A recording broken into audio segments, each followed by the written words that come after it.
Hello there, fine YouTube viewers, and how fine you are today. Oh, look at you, looking very fine.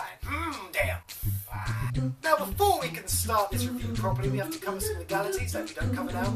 Might just hinder us later on. So let's quickly race through them, shall we? First off, we have spoilers. This following review will be giving spoilers for the entire Zack and Wiki storyline from the moment we press start, from the moment the credits roll. Furthermore, we're also giving away some of the solutions to some of the game's puzzles, so we're pretty much spoiling everything here. Spoil at your own risk, ladies and gentlemen. Secondly, language. This video will be using strong and harsh language when it's used in a funny satirical context, ladies and gentlemen. Discretion is advised. And finally, I can't believe we have to do this one, but copyright. Zack and Wiki is a game that is produced and developed by Capcom and Capcom alone. I only used the footage from their game in my review. Under my rights to review, I claim no other rights under any footage that is not mine within this video. Zack and Wiki's rights belong to Capcom and Capcom alone. And now the boring part's out the way. Roll the intro because that's amazing!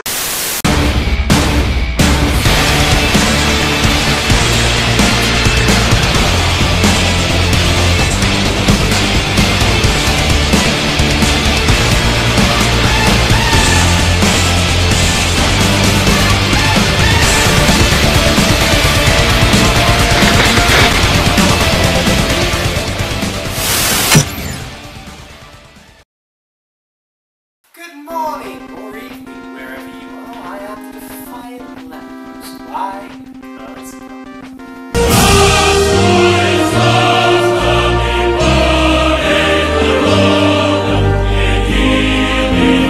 so to kick off the first episode of our game review channel, today we're going to be reviewing a game.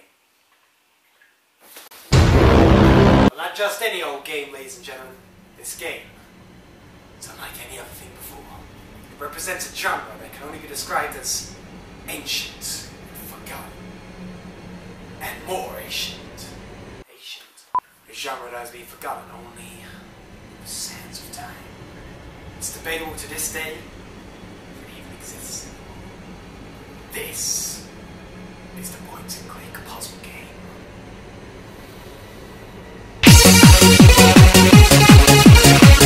Since we're dealing with something so ancient, it's an episode of Mythbusters, we're going to give you our little education lesson first. Shut up, you're going to learn something! Long ago, when the Earth was still young, and nobody bitched about global warming, a thing called gaming was born. Which experts have been trying to write off as a terrible idea ever since, but fuck them, I love it and so should you. It was a time when fast-paced fantasy battles were more something like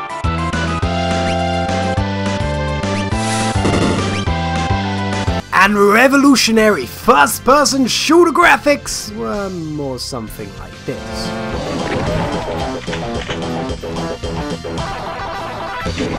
It was also a time where, believe it or not, PC gaming wasn't considered the master race of gaming, so it is a time that I like to call fucking heaven! And within the PC realm, there was a genre of game known as point-and-click adventure games that pretty much dominated the console for many years.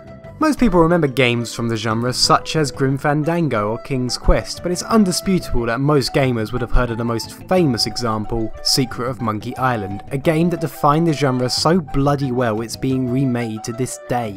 But like all good things, it had to eventually come to an end with the great video game cataclysm of the 20th century. A cataclysm which killed most genres of the gaming world, while the genre of the first-person shooters rose above them and ruled above the rest, and has been ruling ever fucking since! But why did the genre of point-and-click adventure games die out? Was it because the gamers had changed interests? Was it simply because that they couldn't go any further with the genre? Or maybe it's because they were a pile of shit. I don't know. That's just my personal opinion, but everyone seems to disagree. Fuck it. Fuck this. So now we live in the 21st century where generic shooter is hauled out after generic shooter. But much like with the old 2D platformer genre, this does not stop developers trying to bring life back to this old and forgotten genre. The DS has tried to bring it back with games that meld item searching and point and click together, while other games try to do it in a sort of more telltale fashion like The Wolf Among Us and The Walking Dead. Games are heavily story based and more akin to actually just playing a visual novel with some input here and there. But the truth is, the once mighty point-and-click adventure genre has pretty much died out, and no matter how many times they try to resurrect it, it's never going to be the same. I know some people technically argue that Myst is actually a really good attempt at trying to bring it back, but I don't know. I must have missed that!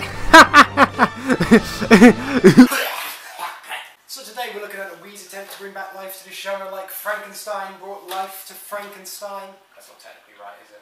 Created as a partial homage to the old point-and-click games, but mostly as a game to show off the Wii's motion control capability, the console saw the release of the wondrous kid-aim title known as Zack and Wiki, Quest for Barbaros' Treasure. Known in Japan as Taharajima Z Barbaros no Hiho, which roughly translates to Treasure Island Z, Barbaros' secret treasure. Why the Z? Was Goku gonna show up? Was Goku and Piccolo just gonna fly? That's the wrong Piccolo. Who made this game again?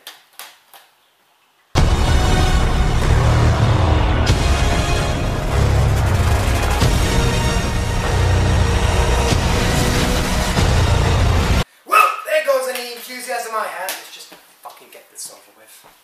Ah yes, Capcom, the undisputed kings of keeping something alive beyond the point it should be living.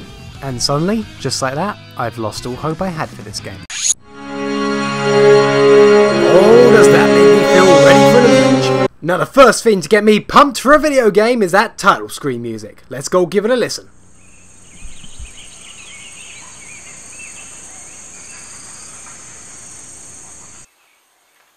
Look at that! Look at that! It's amazing! So it seems this time that Capcom has gone for the most interesting orchestral piece known as Sweet Fuck All. No, good. Interesting choice. I approve. I approve. I approve! No, we can't continue as things stand. We need something to fill the gap back there. Something. Anything. Do what you want cause a pirate is free. You are a pirate. You are a pirate. That's much better. So yeah, exposition, blah blah blah, something about pirates and ships and meet our main character Zack, who's a pirate and his favourite food is chocolate. And that's all you ever need to know about him from me, because the rest of his speech tells you everything.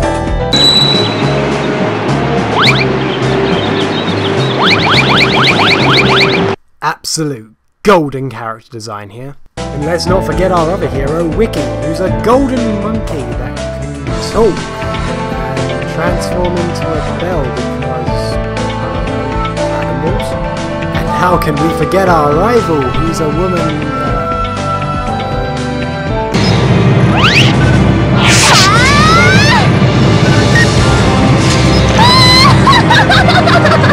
You know, when I say this without intending to have any offence to anyone at all, but how very Japanese. These are characters that I expect to debut on the next episode of One Piece, for the love of God. Although I confess I already sort of knew there was going to be a Japanese style behind it when I picked up the box and looked at the main character's hair. This is the kind of hairstyle which is not realistically possible unless you're to either A, strap a fishbowl to your head and then proceed to gas yourself with 50 cans of hairspray while you sleep, or B, you're in a Japanese video game. Either way, you'll have hair so perfectly resilient that it can resist the force of fucking water. While we're here, we might as well take a moment to talk about the gameplay, seeing as that is kind of vital for a game review. True to the point-and-click vein, you point, you click, Zack moves. Which some might argue is true nostalgia for the fans of the genre, while I aptly dub it a pain in the fucking arse. While it seems fine at first, get to any moment of tension where you have to hurriedly click after a cutscene, and you are most likely fucked. Not so bad if it was a PC game, but hurried motion controls on the Wii is a topic that does no longer need clarifying by now. Furthermore, the game actually does very well with the motion control, surprisingly, and adds a sense of innovation by making you input gestures relevant to the item you're using. If you want to move this lever, you must picture the remote as a lever and pull. If you want to use this hammer, you must picture it as a hammer and hammer. I'm genuinely surprised. Most games on the Wii never got the motion control right and just mapped it as another button input. It's quite fun, to say the least. Also, if you don't know what gesture to do with that item holding, then we have our helpful, albeit slightly creepy, bald, naked white man in the corner who tells you what to do. Sometimes he's useful, other times he is vague and fucking useless. And then he's... oh, good fucking God! Fuck that, no, I do questionable things and it's like, I do questionable things, it's not one of them, I won't, okay, I'll do it. To get these items you can either pick them up or you can make them. How do you make them, you ask? Why, by ringing your monkey with a shake of the remote and turning enemies into items. 'Cause fuck it. Different enemies turn into different fitting items, such as a boar turning into a hammer. Makes sense, seeing as how they both ram things. Mole turning into drill. Perfect fit, they both did. That and... Gorilla. Okay, not too sure on the connections here, but let's move on. Frog and...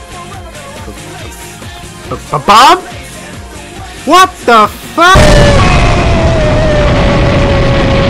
Overall, this is your goal. Meet Barbaros, the guy from the title.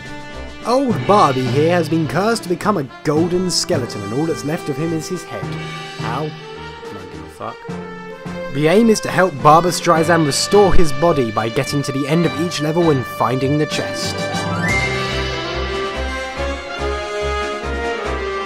It's very straight to the point, surprisingly rare for point and click games where they've been known to fuck about. Well, I guess I should also give fair coverage to the multiplayer aspect of this game. There, done. In between levels we have the aspect that serves as the hub, your ship, filled with lovely inconsequential characters that I shall not introduce as they serve no actual purpose ever. One thing I have noticed is they're all rabbits and I'm the only human. What does this mean? Am I a... You speak to them for different things. One lets you look at treasure, one lets you look at artwork, the other one lets you know how to use the remote if you are a fucking idiot. But mostly you'll be visiting two people more than the rest. The captain, who serves as the level select, so he is somewhat necessary to leave. Also look at this guy. He just stands there, doesn't speak, just stands with his arms crossed. I don't think I've seen a man leave Rabiata character. The other is Granny over here, who serves as the shop. Let's go visit her.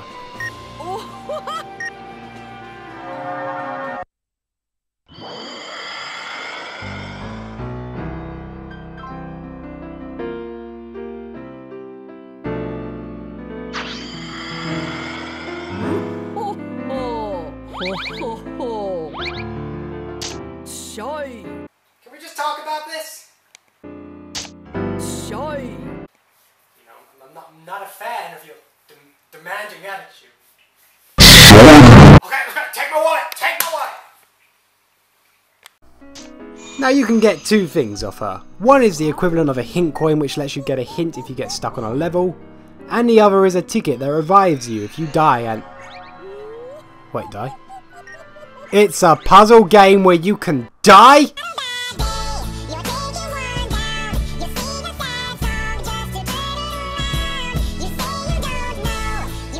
Despite this being a puzzle game where you can actually die, most of the deaths are quite clever and fair, so if you die, it's completely on you because you're an idiot. That said, there will be points in this game where you die because you do not operate on the logic of the almighty gods of arbitrary silliness. Take this level for example, the Free Colossi. You walk around for a bit, you crank some shit, you play with rocks, and finally, BAM! The treasure is lowered, begging to be robbed, and as you walk over to it,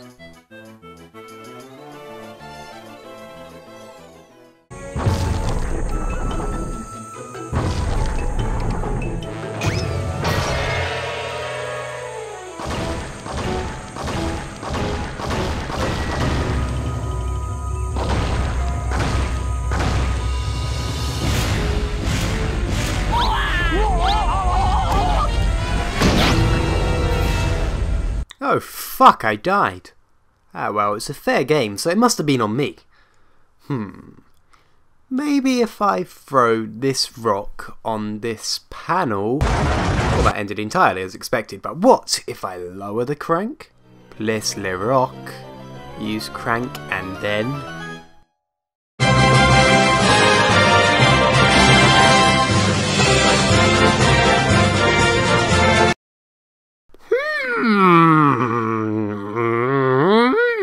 Okay, I get it, I see where you're coming from, Capcom, I get your angle, I really do. So here's my counter. my beautifully constructed response to your ingenious... Why can't I just sidestep left? It's not hard. It's not hard. It's not hard! Why are you doing this, Capcom? So I actually went on an online forum to look this up to see if anyone else felt the same. And surprisingly, turns out I'm wrong. Because an internet forum user states that there is nowhere near enough time to make that dodge. Yep. Nowhere near enough time. So today we're going to be doing an item called Defying the Popular Opinion, which is where we use logic and scientific reconstructions to take a popular opinion on the internet and crush it into dust because I'm a twat like that. And I'm a member of the bourgeoisie.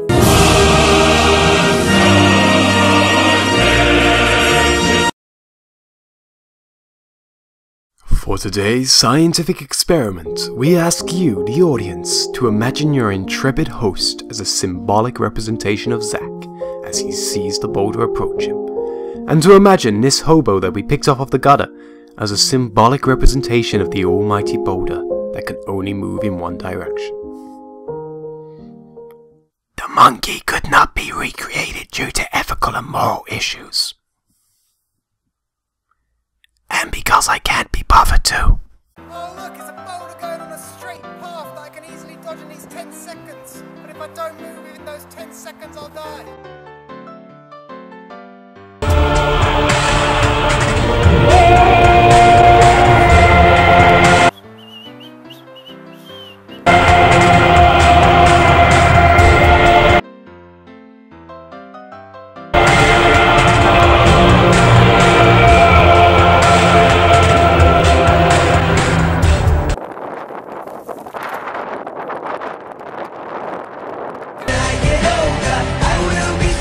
Well, I think I effectively made my point with that one. So once you finish the final level of the jungle map, you get to move on to the ice map. Ice map. Not at all a generic concept for video games. Well, I'm on a roll, I'm in the zone now, I'm in the zone. Let's go give this ice level a try. Shouldn't be any trouble. And surprisingly, I have no idea what the fuck I am doing. Well, there's a stick here, and there's a button back there. Well, it's obvious, isn't it? Put 2 and 2 together, of course, it's simple. Let's go push that button.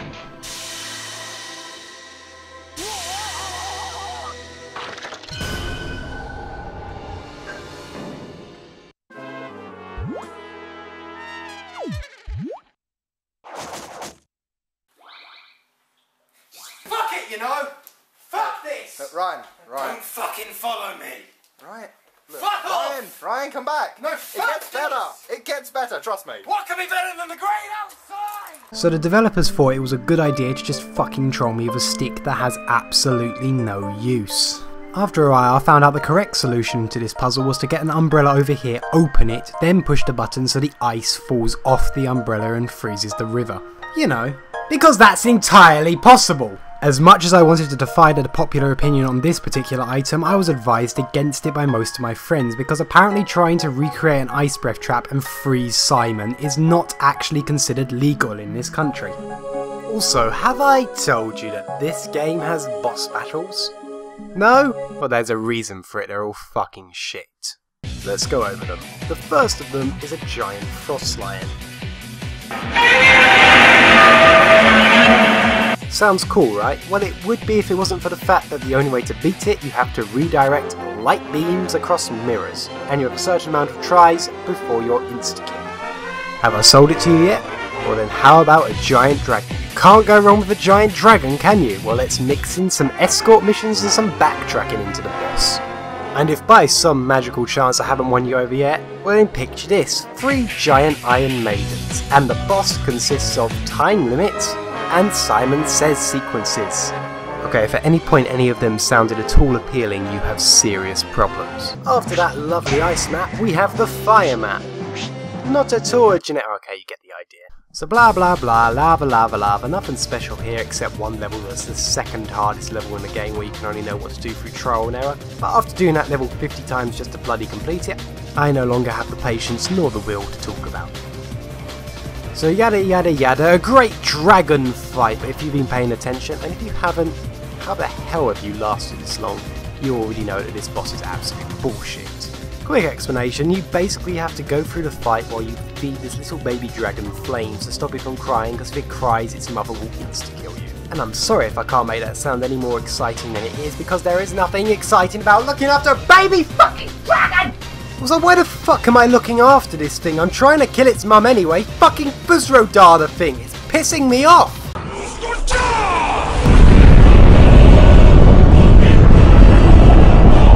So once you beat the dragon, you get the map. Yay, but it gets stolen by the creepy pirate lady. Oh no. So now we've got to go get it back, and our next level is an airship. Insert generic concept joke here! Time to go get back that map, but is that a plane? Look at the plane, that's exciting. Our system is going. Tents becoming up. All systems go, all systems go!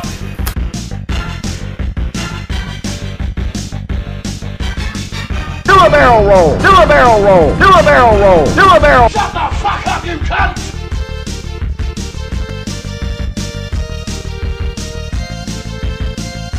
Wiki.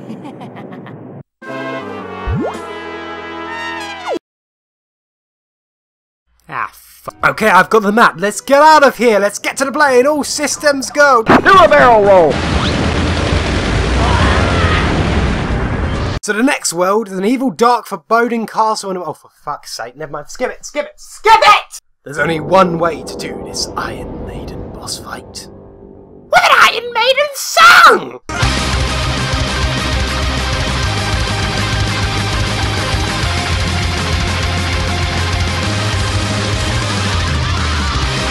That's not even Iron Maiden. Oh, fuck. Get the idea. So we finally got the last of Barbaros's body parts, his hat.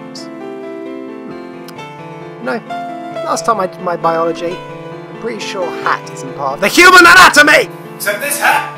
Suddenly bit. Never leave my body. It is my body. Just come right off. Excuse me! Time to revive! Barbara Streisand.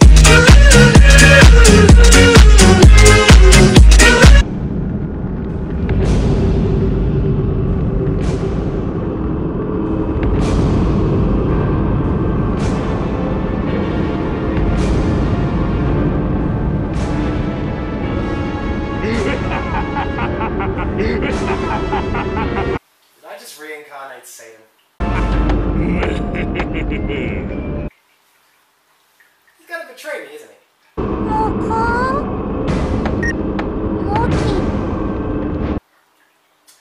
Any second now.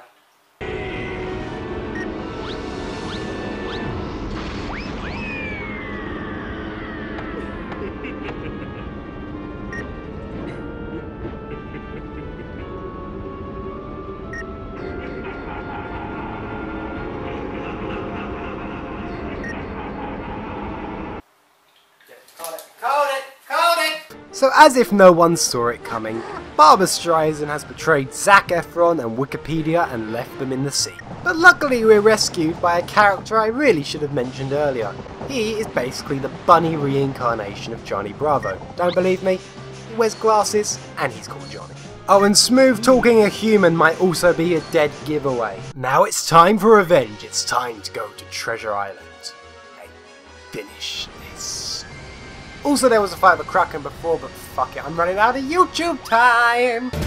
Ah, Treasure Island. Now, to be fair, this isn't a generic concept, this one. This one is an island, floating in space, in another dimension, in the middle of the planet. Somehow, this just smells of Capcom. So let's look how difficult this next level is.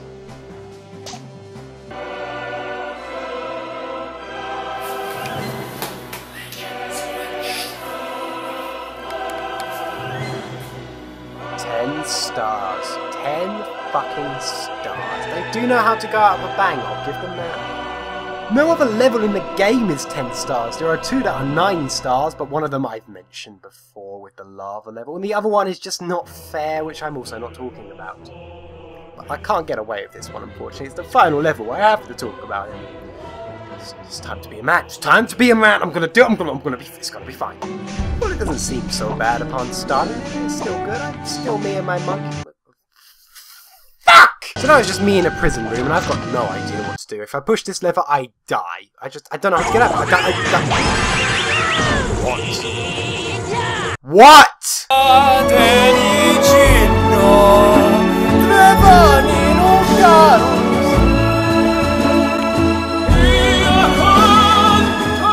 So apparently now I have telekinetic powers where I can open a gate just by pointing at it. Remember I said deaths were fair in this game? I lied. Guess how many steps this level has before you can complete it? 40. 40 fucking steps. Let's see if I can go through all of them without suffering from a mental breakdown. Starting now. Pick up the chalice right here. Take the elevator up. Head over to the Sphinx and collect some gold dust in the chalice. Empty the chalice, craft the gap so it will knock out a sentry on the other side. Pick up one of the vases and drop it on the pirate. This is a looking good plan. Shake a skull till the lighter falls out. Head down the rope to the right. Step on the plate to walk on the wall. Lift the vase to get a snake. Pick up the lighter you drop, then head up the ladder to the right of the boulder and then drop that on the pirate. Yep. Walk to the bottom, light the torch of the lighter. Pick up the piece of gravel from where the boulder smashed. Go all the way to the top left part of the sword's handle. Drop the gravel on the snake. Pick up a sword. Take out this pirate with sword fighting, with the worst sword fighting motion controls I've ever used, should I mention. Head up to the right part of the sword's handle. Cut the rope. Go down to the snake and pick up the vases in. Drop it in a nearby gap so it will chase after a frog. Go back to the initial area. Take the pole. Tightrope walk across space. Take the fan and fan the end of the boat as fast as you can. Go and pick up the treasure bell. Drop it by the door. Sword fight the pirate by Barbaros. Make Barbaros bomb himself, tripping with the rope. While he has the wrong bell, grab Wiki. Turn the fucker back into a gold skeleton. Turn the pirate into a totem and use him as a step. Grab the snake and itemize him. Go back to the beginning. Turn everyone in the other cell into a totem. Drop them on the spike so they roll into the Barbaros area. Turn them back to human. Get in the barrel and then ride the elevator to freedom. And you're done.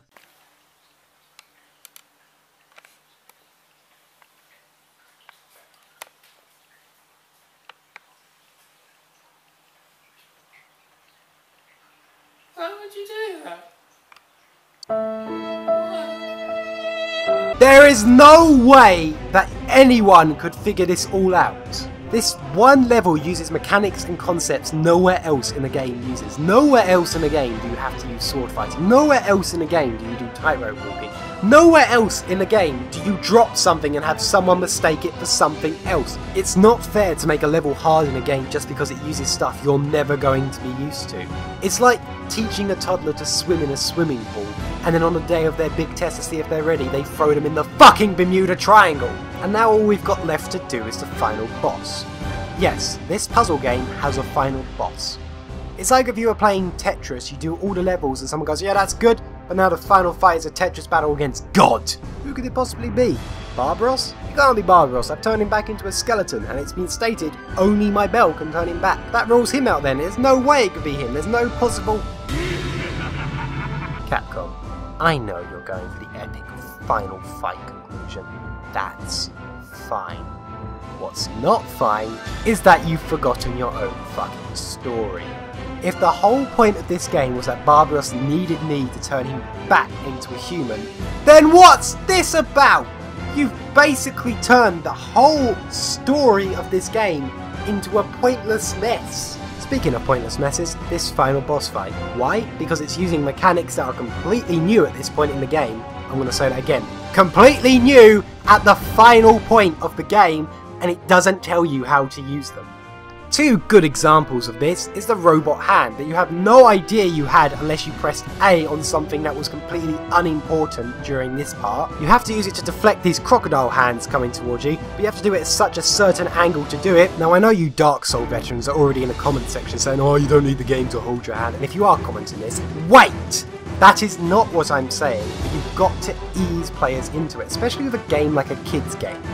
And the second one is this goddamn anchor lasso thing, which I swear to God I just cannot do. To fucking watch this. Look, I can't. Fucking piece of shit. Fuck.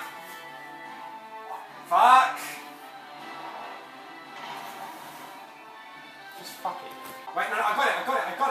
Throw it. Don't throw the Wiimote.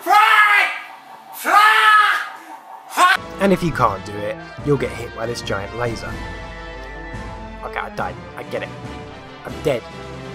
I get it. I fucking get it! But no, rather than kill you, it leaves you with 1 HP, just to let you know you are fucked if you can't do this again. And by some miracle you can do the first lasso section. Don't worry, there is another one coming up.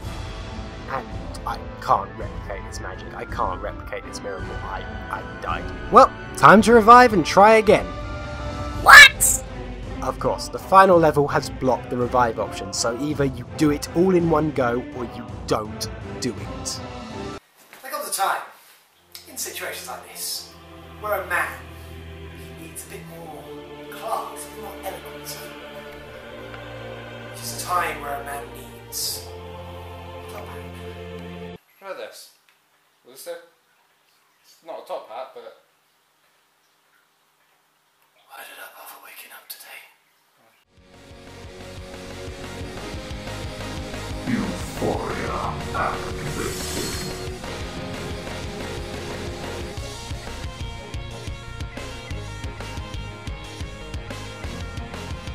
Fuck you, Barbra Streisand, all your fucking songs were terrible!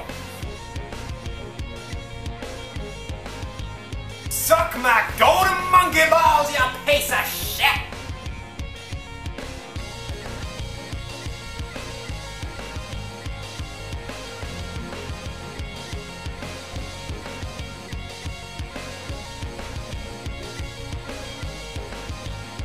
Get over here!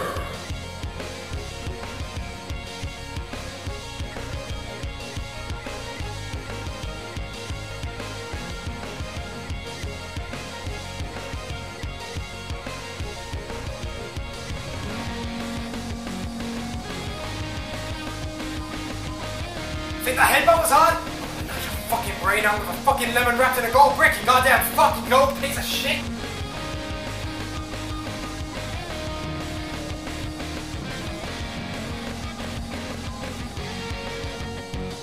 Anato wa baka shinu!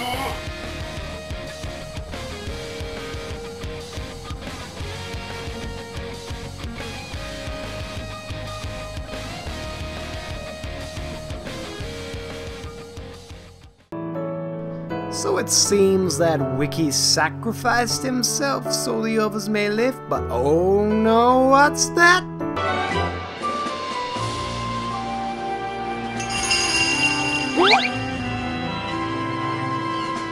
Hey, Zack!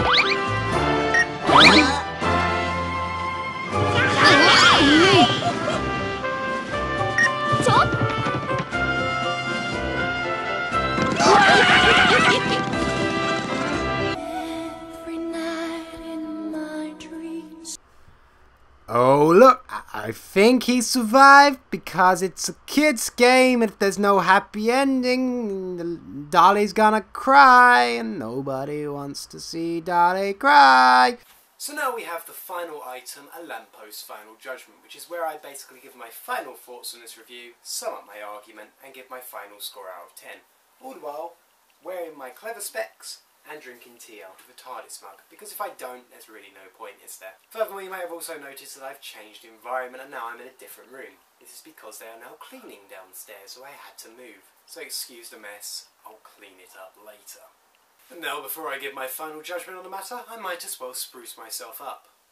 Screams fucking sex. So now for my final opinion on Zack and Wiki for the Wii. Dear Capcom, now despite the amount that I've belittled you, insulted you, threw your logo across the screen, and even made a senpai joke about you during this video, I kinda really enjoyed your game. That's not to say, of course, it's not without its cons. There are definitely things not right in this game. A few minor flaws must be the lack of potential in the story. There could be some backstory here, some development, like why Zack is a pirate, or why there's a rivalry between Wiki and Barbara's. But that's not included, so that's going to be a little minor flaw up there. Another minor flaw is the gimmicky controls which sometimes show up in the game, but that's not horrible. It happens in most games on the Wii, so I'll excuse that one. However, a major flaw in this game definitely has to be the steep difficulty curve, which I find somewhat out of place for a PEGI 7 game. This is a game aimed at 7-year-old kids. It's just so difficult. I've given this to a 7-year-old kid, and I have never seen anyone so angry at a final level before. And because I had to see that. It's going to be a major one, sorry guys. However, despite these negatives, you've got some really good positives here.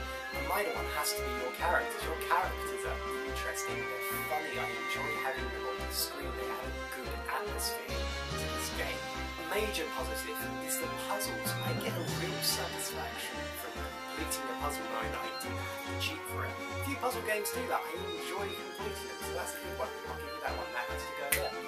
And my other final major positive is, which I feel like is something that needs to be recognised, is your emotion controls. I have never had so much fun with emotion controls on the Wii before you actually add depth and innovation, which I don't see in other games. This is really good of the Wii's technology. It sets out to do what others didn't.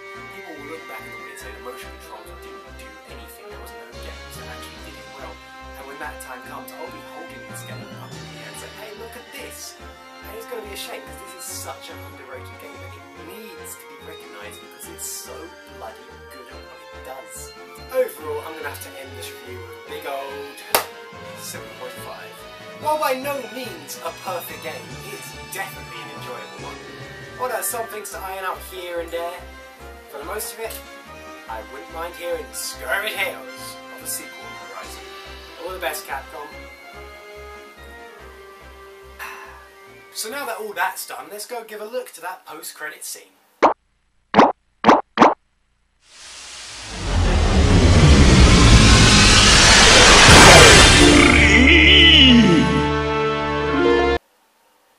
the love of God! So there's one last point that needs to be addressed. Damn it, Capcom. This is not good plot consistency. You need to try harder. There is a lack of continuity here, Capcom. Have some goddamn continuity.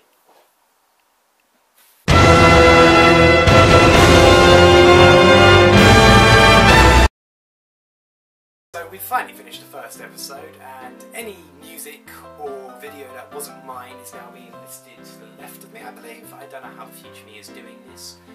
Special thanks to Stefan and David for graphical help and enabling me to actually finish this episode. Another special thanks to Jack and Callum, who was the cameraman for this. And another special thanks to Simon, who ran into a goal for me. Thank you to all of them. I wouldn't be able to do this without you. Also a special thanks to everyone that supported me in doing this and getting this far. It meant a lot to have that support, to be able to finally finish this episode. Also, what some people might have noticed is I've changed hair and changed look a few times throughout different clips.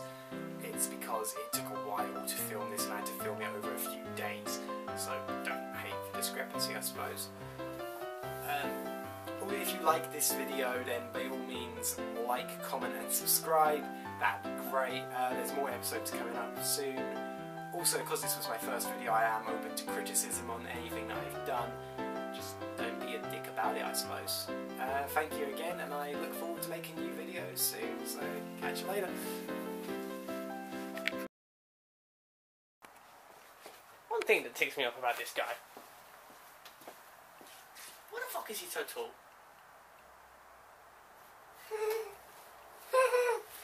Hold on, we've got to get that face for spare.